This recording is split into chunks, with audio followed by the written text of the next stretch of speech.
Hi students, welcome to Legacy IAS Academy. In today's video, we are going to discuss about the UPSC Prelims question paper of year 2016.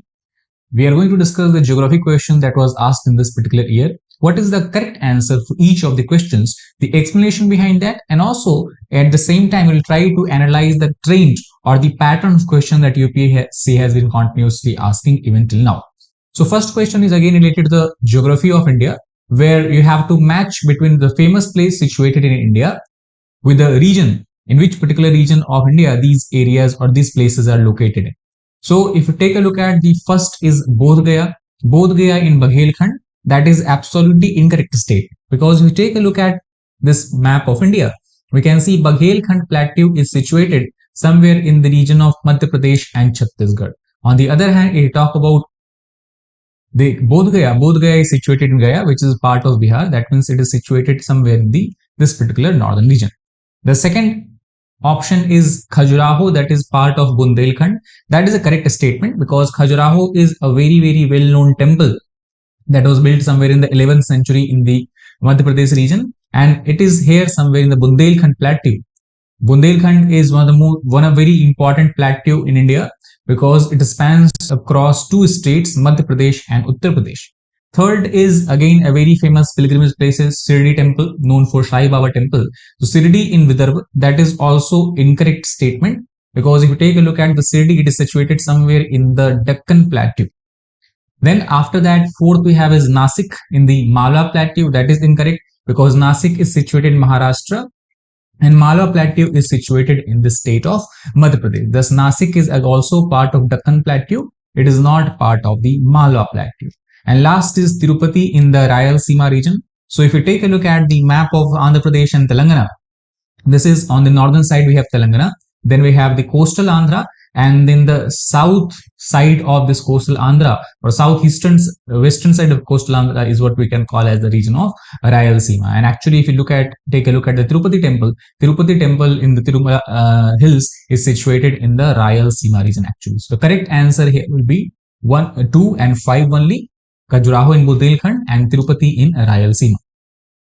The second question is again related to one of the most we can say favorite topic of UPSC, especially in geography, because every year in the prelims examination, many questions are asked from the river, whether the river sources are asked, the major places that is situated in the rivers are asked, the important national parks are there. So similarly here the question has been asked about the tributary or tributaries of one of the most important rivers of India, that is river Brahmaputra. So question is very straightforward, simple, factual, that out of these three, that is Dibang, Kameng and Lohit, which of these are the tributaries of river Brahmaputra? So let us take a look at the flow pattern of Brahmaputra and its tributaries. So Brahmaputra, as you know, it originates somewhere in the Tibet range from the Ansi Glacier. Then it travels from west to east in the Tibetan Plateau, and then near Namcha Barwa Peak in Arunachal Himalayas, it takes a U-turn, then flow for certain distance in the Arunachal, and then flow from east to west in Assam, and then finally goes into the Bangladesh. So if you take a look at the tributaries, again Lohit you can see is a very important tributary in Arunachal Pradesh for a Brahmaputra river.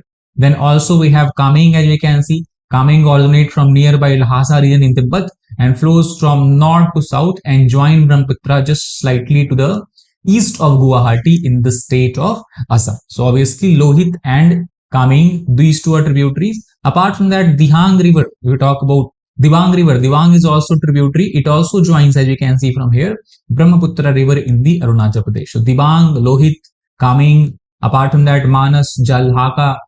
We have Jia Bhareli river is there, Dhansiri river is there, Kapili river is there. These are some of the notable tributaries of river Brahmaputra. Once river Brahmaputra receive water from all these tributaries in India, such as Arunachal Pradesh and Assam, it takes a 90-degree turn and enter into Bangladesh, where it is known by the name of river Jamuna. And after flowing to a certain distance in Bangladesh, then it receives water from river Padma, which is nothing but one of the branch of river Ganga that bifurcates near the Farakka barrage in the West Bengal region. And then after receiving water from Padma, Jamuna, it also receives water from the Meghna river, and then finally forms what we can call as the largest delta in world, that is the Sundarban delta, extending all the way from West Bengal to Bangladesh. So obviously the correct answer is D. All three are the tributaries of Brahmaputra river. Third question is related to the minerals of India, mineral resources of India, where the question is asked that in which of the following regions of India are shale gas resources found? So what is a shale gas? Shale gas basically is referred to such kind of gases that is trapped within the rock layers below the earth surface, and these rock layers are impermeable, so gas by themselves cannot come out from this trapping. And that is why to extract this shale gas, what is done is what we call as the process of fracking. And during this process of fracking, a strong electric signal, strong electric current is sent through inside the earth, and this electric current then causes cracks in the crack development in the rocks, and again pipes are connected to these cracks to these areas, and then and what happened due to this, the gas started to rise up automatically, and then it is received at the earth surface where it is processed further to convert into lot of useful products for us. So if we take a look at the mineral belt of India from the perspective of the oil and natural gas, here we can see the green areas are those areas which represent such basins capable of producing shale gas. So first of all, we have the Cambay Basin, because here we can see clearly green areas are mentioned. So Cambay Basin basically refers to the area around the Gulf of Cambay. Gulf of Cambay today is also known by the Gulf of Khambat, which is located between Kathiawar Peninsula and the Gujarat coast. And thus obviously here we have potential of shale gas. Second, if we look at the green areas, it is in the Kaveri Basin, just slightly to the south of Chennai. And third area we can see is the Krishna Godavari Basin. Both rivers are different. Godavari river coming from north and Krishna river coming from south. However, due to continuous sediment deposition and continuous deltaic formation, the delta of Krishna Godavari river have joined together, and that is why this entire area is referred geomorphologically as a Krishna Godavari Basin. And apart from that, we have some shale gas resources also found in Damodar Valley Basin near the Chota Nagpur Plateau. So these are the four major areas where we have the formation or development of shale gas, and all these three obviously are mentioned: Cambay Basin, Kaveri Basin, and Krishna Godavari Basin. So correct answer obviously will be D. All 1, 2, and 3 are correct. The fourth question again is a factual question related to the government schemes regarding to the promotion of millets. So with reference to initiative for nutritional security through intensive millets promotion, which of the following statements is or are correct? This initiative aims to demonstrate the improved production and post-harvest technologies and to demonstrate value addition technique in an integrated manner with a cluster approach. Second statement is that poor, small, marginal and tribal farmers have larger stake in the scheme. And third is an important objective of the scheme is to encourage farmers of commercial crop to shift to millet cultivation by offering them free kits of critical input of nutrients and micro irrigation equipment. Now obviously if you look at the correct answer, it is C. Only first and second statement are correct. Third statement, where it has been said that the government will provide free kits of input of nutrients, minerals and equipment for irrigation, this is not true. Government or the scheme do not have such provision for such kind of help and support to the farmers. Micro irrigation equipment basically refers to such equipment that can be used for micro irrigation, where the water uses are very less, it is precise, such as drip irrigation, sprinkler irrigation. These are the major ways of micro irrigation. Second approach is obviously correct, because mainly the poor, small, marginal and tribal farmers have a large stake, because it is regarding to the promotion and production of millets. So what basically happen, many times these poor, small, marginal farmers, when they grow cereal crops or other kind of crops which depend on the rainfall to a large extent, and due to the failure of monsoon or deficit monsoon, these crops sometimes wither away or fail, and thus these farmers do not have any other way to earn their income. And that is why if they are able to grow millets also at the same time when they're growing cereal, in case of the failure of the cereal crops, they can depend on the millets. So basically millet can serve as a supplemental income to such poor, small and marginal farmer, and that is why they have a larger stake in this particular scheme. And first statement, obviously demonstration of improved production and post-harvest technologies is one of the major objective of the initiative for nutritional security through intensive millet promotion. Fifth question again was a current affair based question, which is asked recently, which of the following state has explored the possibility of constructing an artificial inland port to be connected to sea by a long navigational channel?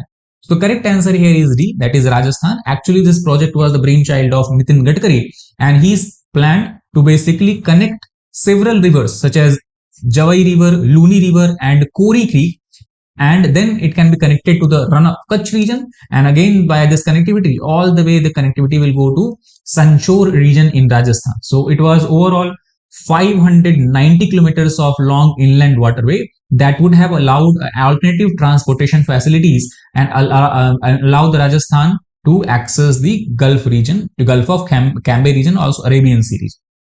The sixth question is recently linking of which of the following rivers was undertaken. So again, this is a 2016 prelims question. So in 2015, we have the linking that was achieved between the river Godavari and Krishna. And the correct answer here is B. So if we take a look at this particular interlinking, you can see on the northern side we have the Godavari river. In the southern side we have the Krishna river. And as you can see, a kind of canal network has been established. And first of all, a reservoir has been established on both the sides. And from this reservoir, then water is sent by this canal, and surplus water from the Godavari river then can be transferred to the Krishna river. Not only that, the surplus water that is being transferred to this Krishna river can be taken to Nagarjun Sagar project in the Krishna basin, and also from there it can be further transferred to the Somasila dam, which is situated slightly more to the south in the Pennar basin, and then to the Grand Anicut in the Kaveri basin. So this entire project is basically a small part of the project of interlinking that we call as the Peninsular River Interlinking Project, where all the major rivers such as Mahanadi, Godavari, Krishna, Kaveri, Pennar has to be interlinked with each other. So the project aims to save almost 1100 trillion cubic feet of Godavari water going west into the sea, and the cost of project was pegged at around 60,000 crore. Seventh question is related to again current affairs, and at the same time the communities that are in the news in the last 1-2 years has been asked, and it has been given that the Kurds they belong to Bangladesh, Madhesi belong to Nepal, and Rohingya belong to Myanmar. So which of these statements are correct? So first of all, you talk about the Kurds. So this dark brown area that you are seeing on this map here is the area that represents where Kurdish people are living. So obviously they live in Turkey, Syria, Iraq, Iran, and some part in Armenia. And thus Kurds are the ethnic minority in these countries, and they keep on demanding many times, especially from Turkey and Syria, that they want to separate, secede, and have their own country by the name of Kurdistan. And that is why many times clashes has also happened. Turkey also has used army and military capabilities against the Kurdish revolution. So Kurds do not live in Bangladesh, they live in what we can call as the West Asia. Second is Madhesi Nepal. This is absolutely correct, because if you look at the map of Nepal, the northern part of Nepal is hilly or mountainous areas, valley areas, while the southern part of Nepal, which is having a border with Indian states such as Uttar Pradesh and Bihar, is plain areas. And basically this plain is called as the plains of Madhes or Madhes plain, cover almost 22 of Nepal's 25 districts, 17% of the Nepal's area, and also accommodates about 50% of its population. So the Madhes people are those who are living in this plain areas of Nepal, and they also keep coming in news because many times they blame the Nepalese government that they are discriminating or they have a discriminatory policies toward Madhes. They favor the hilly people that lives in the Kathmandu Valley and around region, and that is why many times they also take part in protest, blockades, and all these kind of things that has happened. So Madhesi Nepal, this is absolutely correct statement. Third is Rohingya in Myanmar. So Rohingyas are an ethnic minority group following Islam living in the Rakhine state of Myanmar, as you can see here, where we have Sitwe and all these important ports are there. So basically a few years back, these Rohingyas have alleged that the Myanmarese military junta, who basically is ruled by the Buddhist majority, have a discriminatory policies against Rohingya, and they also are taking part in what they call as ethnic cleansing. And that is why, for fear of their life, many Rohingyas have migrated to Bangladesh because they have a border that they share with Bangladesh. And again, from Bangladesh or even directly sometime from Myanmar, they even try to enter illegally or many times illegally in the India. So Rohingya refugee has been one of the major problems for India in past 4 or 5 years. And obviously they are part of Myanmar. They are the resident of Myanmar. So correct answer obviously will be 2 and 3. So C is the correct statement. So that is all 7 questions that was asked in geography in year 2016. So I hope you understood the concept behind the question. It will help you also to understand how you have to prepare current affairs and how you have to take a look at the map based question to understand that how you can prepare best, so that map based questions you do not miss in the prelims examination. So that is all for this particular video. If you like the video, hit the like button, share it to fellow aspirants, as well as subscribe to our channel for more content. Thank you very much.